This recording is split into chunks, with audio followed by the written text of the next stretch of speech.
Hey there, welcome back to GLO TECH.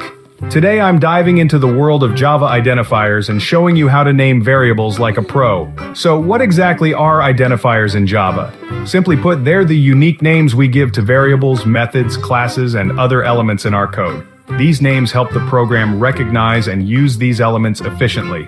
Identifiers can be something short and simple like X or Y, or they can be more descriptive like age, total volume, or sum. Now let's talk about best practices for naming variables. Using meaningful names makes your code more readable and maintainable. Take a look at these two examples. Good naming int minutes per hour =60, confusing naming int m =60. See the difference? While both store the same value, minutes per hour is way more descriptive, making the code easier to understand.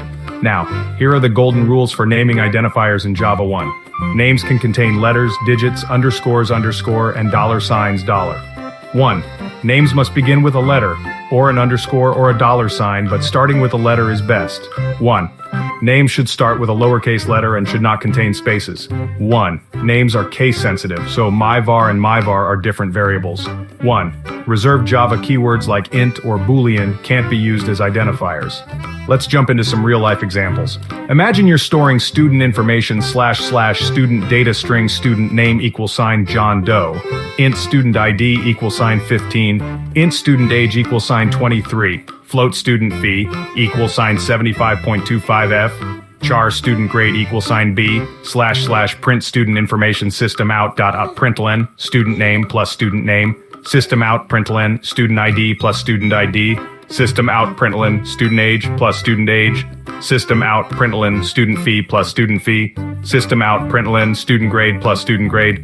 Descriptive variable names make it crystal clear what each variable represents.